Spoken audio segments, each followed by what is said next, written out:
The Word of God is alive and powerful, sharper than any two-edged sword, piercing even to the dividing asunder of the soul and spirit, and of the joints and the marrow, and is a critic of the thoughts and intents of the heart. All Scripture is God-breathed, and is profitable for doctrine, for reproof, for correction, for instruction in righteousness, that the man of God might be mature, thoroughly equipped unto all good works. Study to show thyself approved unto God, a workman that needeth not to be ashamed, rightly dividing the word of truth. The next few moments are devoted to silent prayer, the objective of which is to make sure that we are filled with God the Holy Spirit as we approach the Word of God. We will now observe silence while we examine our conscience and find out if we still have in our soul some personal sins, like mental attitude sins, sins of the tongue, or overt sins, so we can homologeo, we can acknowledge them to God the Father. 1 John 1:9 says, if we confess our sins, He, God, is faithful and just to forgive us our sins and to cleanse us from all unrighteousness. But for you, unbeliever, who have not yet made your decision to believe in Christ, the issue you face is to give God your attention through His Word and believe in Christ. Because the issue is faith alone in Christ alone. You face by using your God-given free will to make the most important decision in life, the decision to believe in Christ as Savior. Therefore, let us pray.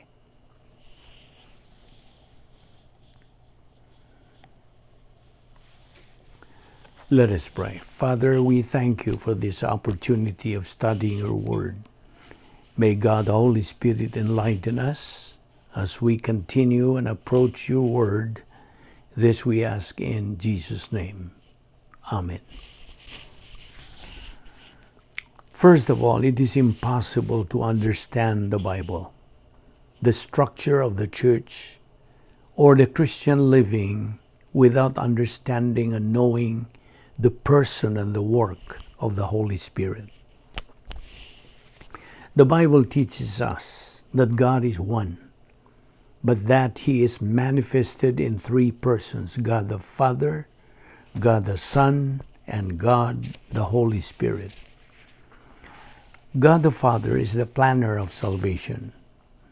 God the Son is the executor of the plan of salvation. God the Holy Spirit is the revealer of the plan of salvation. It is nearly impossible to explain the Holy Trinity, but we need to accept the Trinity by faith. The three members of the Godhead are co-equal, co-eternal, and co-infinite. They possess the same essence, namely righteousness, sovereignty, justice, eternal life, love, omnipotence, omnipresence, omniscience, immutability, and veracity. The Bible also teaches us that the Holy Spirit is a person. Hence, He is never to be referred to as it. The Bible also teaches us that the Holy Spirit is a person. Hence, He is never to be referred to as it. He is not just an agent or an influence. He is Almighty Person, the Holy Spirit of God. He is the only teacher of truth, the revealer of truth. The Bible tells us further of the work of the Holy Spirit. He convicts us of sin, John 16:8. When He is come, He will reprove the world of sin and of righteousness and of judgment. The Holy Spirit convicts us, makes us uncomfortable. The Bible teaches that when the Holy Spirit has convicted us of sin, when we are willing to believe in Jesus Christ as our personal Lord and Savior, He gives us a new life. In other words, the moment we receive the Lord Jesus Christ as Savior, the Spirit of God instantaneously regenerates us. He gives us a new life. On the other hand, when a person, after hearing the gospel, rejects the Lord Jesus Christ as Savior, he is said to be dead in trespasses and sins. Of course, this doesn't mean that the body of a rejecting person, rejecting the Lord Jesus Christ, is dead. It is his soul that's said to be dead, because his soul, his personality, that part of us that will live forever and ever, is dead toward God. This is what we mean by spiritual death. By God's perfect sovereign will is that He is not willing that anyone should perish, but that all should come to repentance. 2 Peter 3:9, 1 Timothy 2:4. Who will have all men to be saved and to come unto the knowledge of the truth. In other words, God wills that all will be saved. God, in eternity past, set an absolute standard. God's message of salvation, all throughout the history of man, is believe on the Lord Jesus Christ, and thou shalt be saved. Acts 16:31. Now here are important points to remember. 1. Once we believe in the Lord Jesus Christ, salvation can never be forfeited.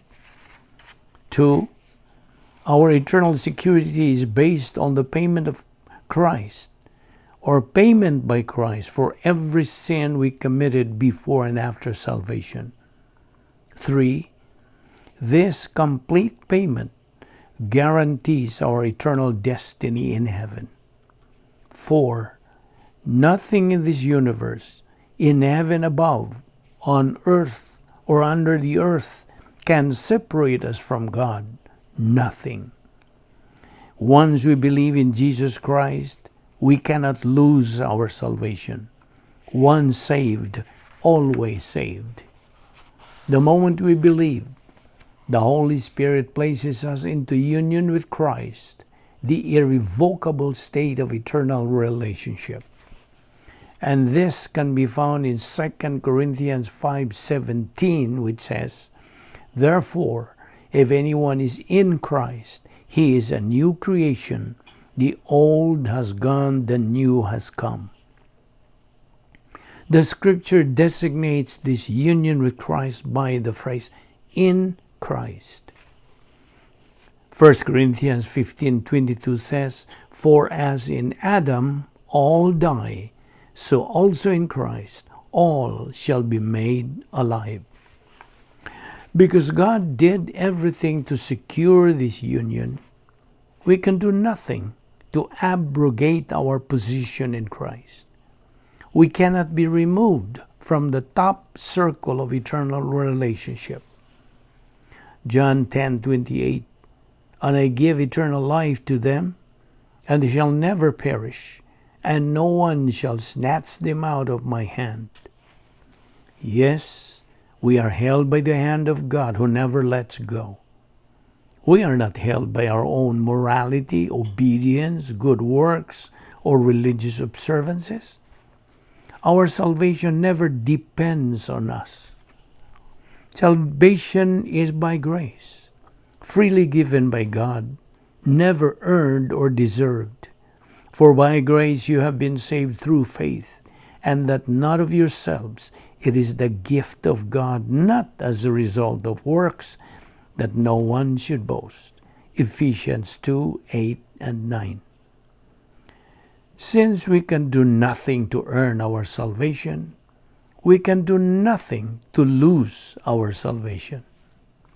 Just as salvation is given by the grace of God, our eternal life is also preserved by His grace.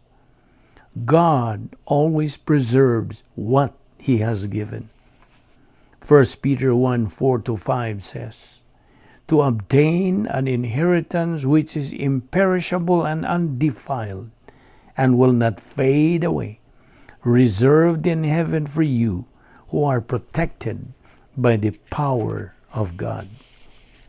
No believer can be plucked out from the omnipotent hand of the Lord Jesus Christ, even if he dies with unconfessed sin in his life.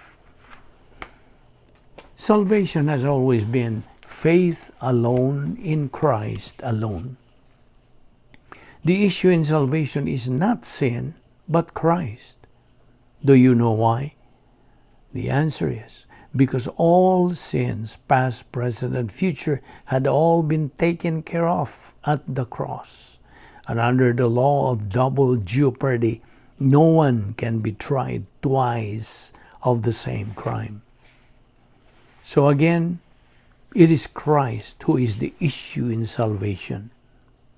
Acts 16:31 says, believe on the Lord Jesus Christ and thou shalt be saved. But what's this? Devils also believe in God, but they tremble and shudder with fear and are not saved. James 2:19.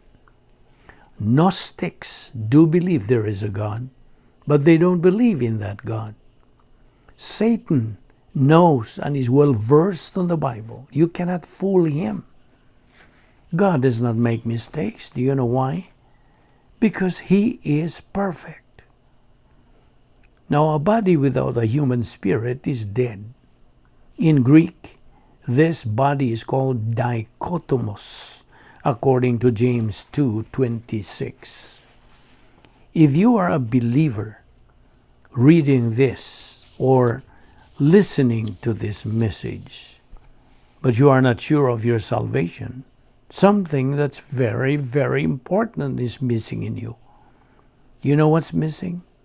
It is faith that is missing in you. Faith in God's promise of salvation. Acts 16:31, Romans 8:38 and following. Faith, therefore, is the key. You shall know the truth, and the truth shall make you free. John 8:32. Now there is a booklet entitled, Am I Going to Heaven? From the Letters of Covenant House Mission. A missionary was asked by a young girl who was an HIV positive patient, Sir, why did God give me this disease? If I die, sir, am I going to heaven? There were so many questions she wanted to know, particularly about death. That same missionary said, these are questions that often I didn't quite know how to answer. Oh, how pitiful. There are people of this sort who have no truth. Thus, they are irrational, illogical, incoherent, inconsistent, insensible, and disorganized. They are the kinds of people who are divorced from reality. And they are just the products of their own decision. Why? Because they don't believe the truth from God's word, the gospel, which says, Acts 16:31, believe on the Lord Jesus Christ, and thou shalt be saved. Actually, there are two conflicting gospels today. One, God's message of salvation, Acts 16:31, and two, cosmic evangelism. Man has his own choice.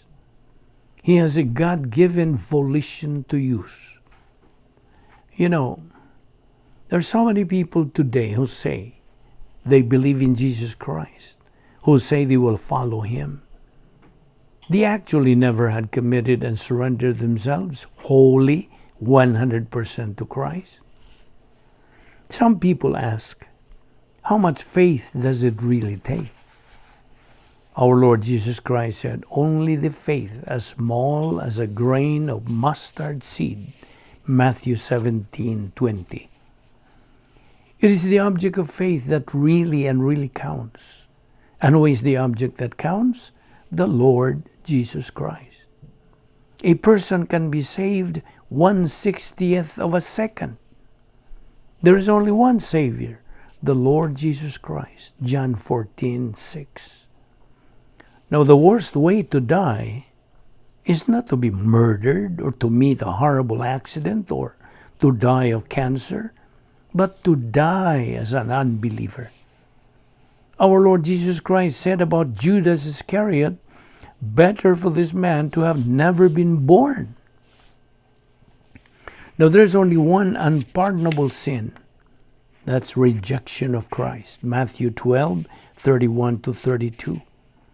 In verse 31 it says, wherefore I say unto you, all manner of sin and blasphemy shall be forgiven unto men, but the blasphemy against the Holy Spirit shall not be forgiven unto men. Verse 32. And whosoever speaketh a word against the Son of Man, it shall be forgiven him. But whosoever speaketh against the Holy Spirit, it shall not be forgiven him, neither in this world, neither in the world to come. One can be saved only by one way. There is no other way. This one way to be saved is God's way. It is faith alone in Christ alone. But there is one sin that Christ did not and could not die. It is the rejection of himself. Attitude towards Christ determines one's eternal future. Faith is a non-meritorious system of perception. You see, God's declared will is that God is not willing that anyone should perish, but that all should come to repentance. 2 Peter 3:9. God wants all men to be saved. 1 Timothy 2:4. If you truly seek me, you will find me. Jeremiah 29:13. Every unbeliever who dies today goes to torments.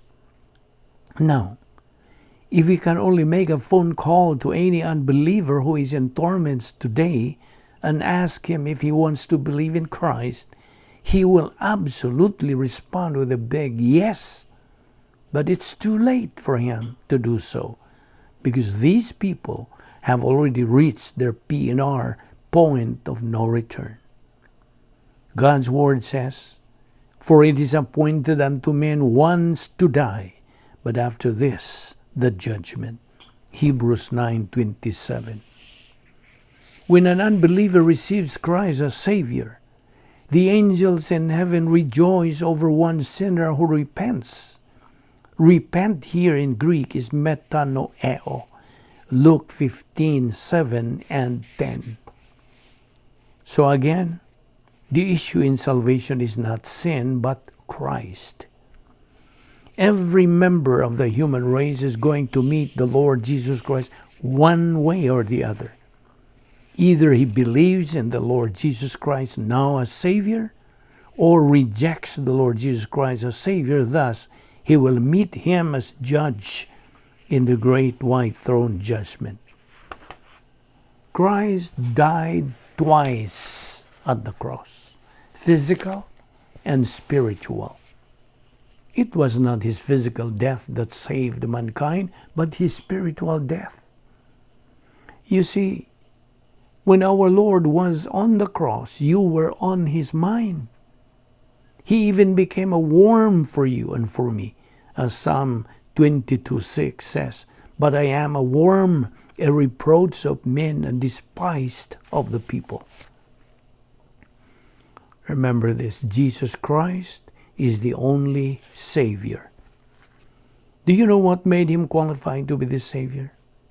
There are three things that made him qualified. 1, he had not been imputed Adam's original sin. 2, he did not possess an old sin nature. 3. He never committed a single personal sin, plus he was perfect. In fact, he was the only perfect member of the human race. At the cross, our Lord Jesus Christ cried out, "Tetelestai," it is finished. Salvation is provided in the past, with the result that this will continue to be provided in the future. Hebrews 2:9 says that he by the grace of God should taste death for every man.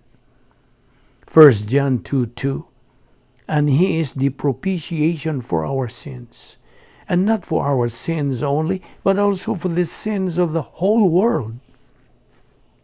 May I ask you this question? How did you become a member of your family? Is it not by birth? In the same token, how did you become a member of the family of God? The answer is also by birth. Galatians 3:26 says, "For ye are all the children of God by faith in Christ Jesus." 1 Peter 1:4, "We have an inheritance reserved in heaven. An inheritance is not based on works, but by birth." God's plan runs everybody's life, right? And no one can escape from it. Now, there are 3 kinds of truth. 1, laws of divine establishment. 2, gospel. That's for the unbelievers. And number 3, Bible doctrine. That's for believers. Now, you might ask, what do you mean by God consciousness? The answer, it is a point that every human being reaches in life, usually at ages 2 or 3 and up. A person who has a negative attitude towards any of the 3 kinds of truth that we mentioned above is a person who is dishonest, stupid, wasting his life. Thus, he is a miserable person that Satan wants him to be. And you might ask again, who is Satan? Satan, from Shaitan, meaning accuser or the adversary, is the arch enemy, a vowed enemy of God who has a goal for every member of the human race. And that goal is to prevent unbelievers from believing in Christ. And what is Satan's goal for believers? To prevent them from studying God's Word. Thus, they won't be able to grow up spiritually. Satan wants them to become miserable as he is. Remember the principle? Misery loves company. Now, religion. What is religion? Religion is Satan's favorite and very effective weapon, leading unbelievers to spiritual blindness and confusion. But you see, in Christianity, salvation is already done, while in religion, salvation still has to be done. Salvation is a gift to be received, not a goal to be achieved. If we could earn our salvation, Christ would not have died to provide it. Now, you can have tons of religion without an ounce of salvation. No one's so good that he can save himself. No one's so bad that God cannot save him. God's plan for your life is exclusively tailored for you. God's plan for you is the best and the highest. God the Father is the author of the plan. God the Son is the executor of the plan. And God the Holy Spirit is the revealer of the plan. Our Lord Jesus Christ in John 14:6 says, "I am the way, the truth, and the life. No one comes to the Father but by me." Acts 4:12 says, "Neither is there salvation in any other, for there is none other name under heaven given among men whereby we must be saved." 1 Timothy 2:4, "There is one God and one mediator between God and men, the man Christ Jesus. Someone was asked, how many gods are there? He replied, only one. How do you know there's only one? He answered and said, because God fills heaven and earth, so there's room for only one. So, God is inviting you, unbeliever, to respond to His stimulus in Acts 16:31. Believe on the Lord Jesus Christ, and thou shalt be saved.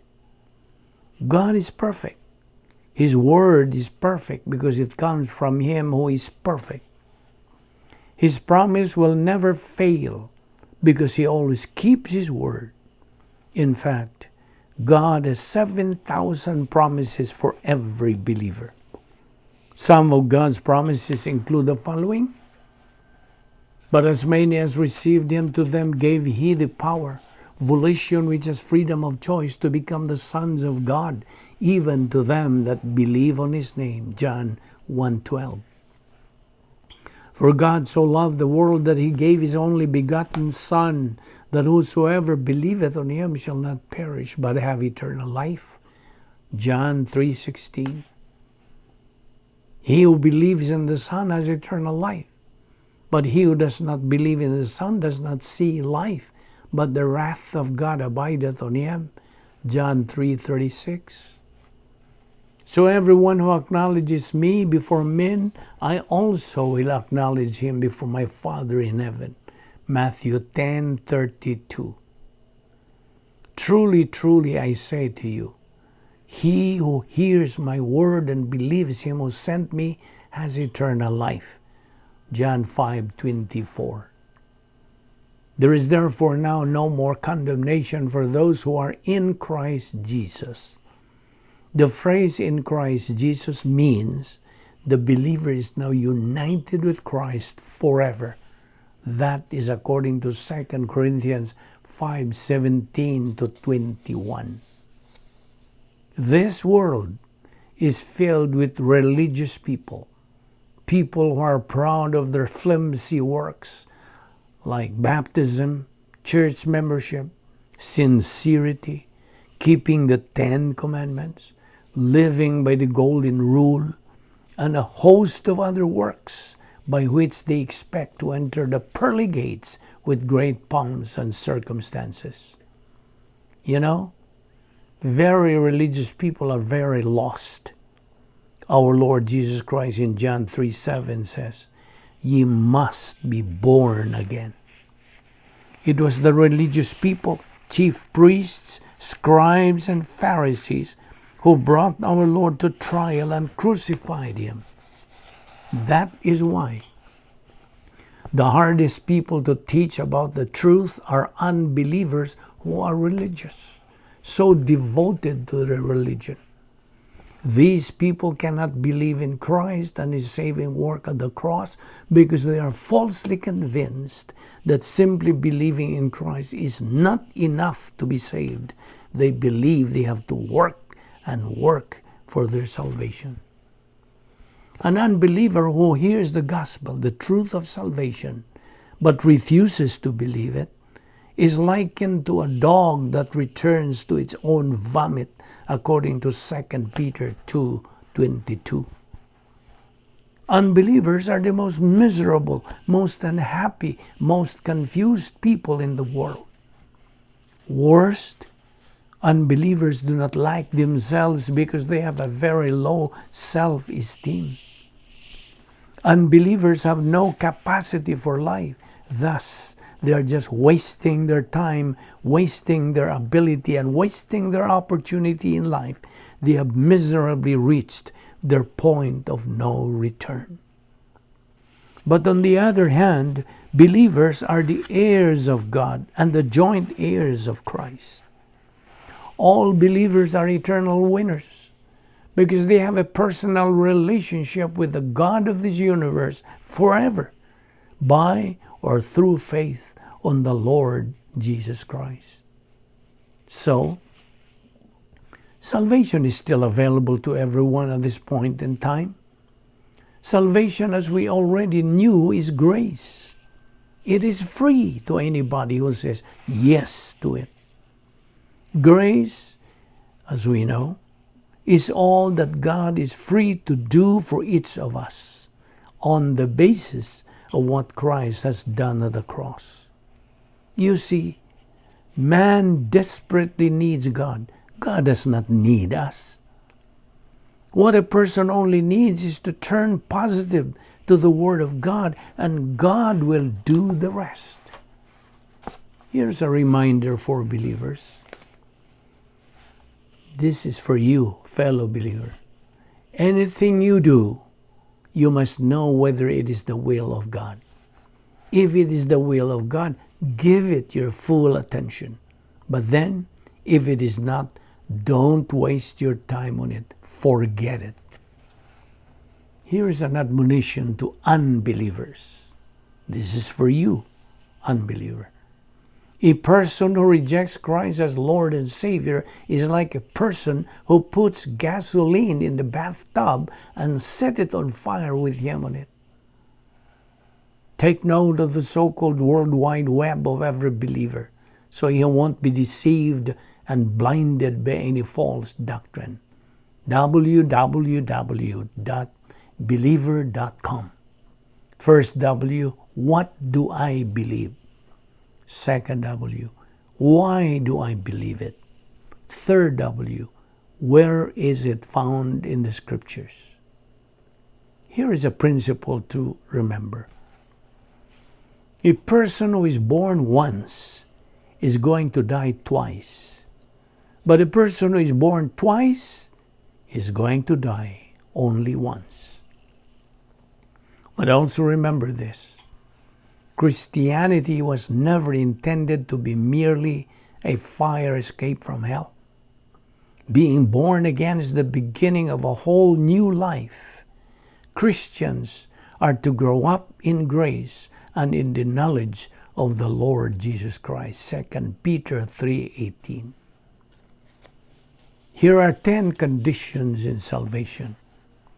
Possession of human life, God consciousness, spiritual death of the entire human race, thus man needs regeneration, doctrine of universal grace, positive volition toward God consciousness, appropriation of salvation, provision of salvation to the finished work of Christ, knowledge of the gospel.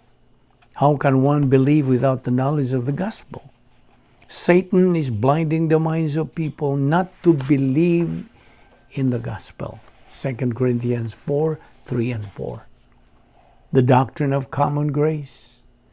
A blasphemy or slander against the Holy Spirit. That is the unpardonable sin in Luke 12:10. Number B, resisting the convicting ministry of the Holy Spirit, Acts 7:51, and positive volition toward the gospel, Acts 2:38. Finally, you will find some of the salvation passages in the Bible as guide in your search for truth for you to be able to appropriate the grace of God. Let us pray. With your heads bowed and your eyes closed, we dedicate the closing moments to those without Christ, without hope, and without eternal life. This is the most important moment in your life, in your entire life. As you sit there listening to this message, and you consider who Jesus Christ is and what He has done, the Lord Jesus Christ said, I am the way, the truth, and the life.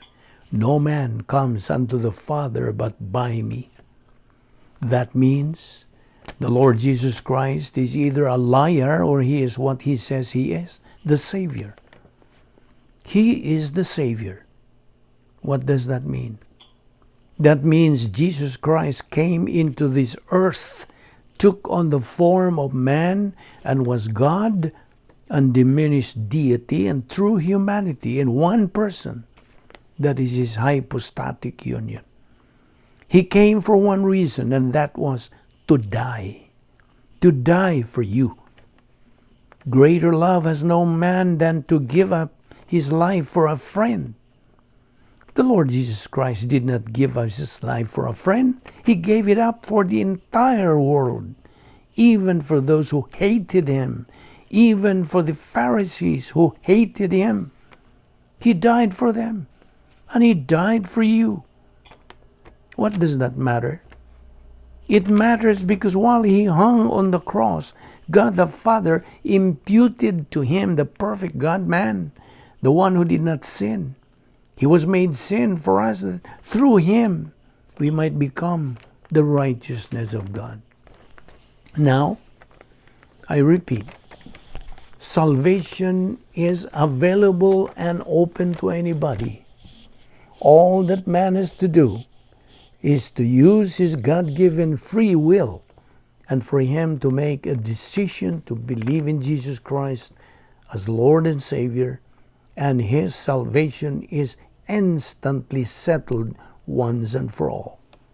Therefore, believe on the Lord Jesus Christ, and thou shalt be saved. Acts 16:31. Let us pray. We thank you, Father, for that so great salvation. We thank you for sending to us your only begotten Son as our substitute in paying for our sins.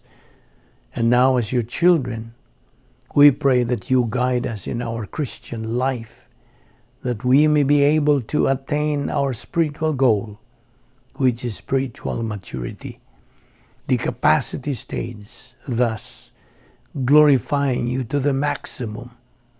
You who deserves all the honor, all the respect, all the love, all the adoration, all the worship, all the praises. All this we ask in the name of our Lord and Savior, the Lord Jesus Christ. Amen.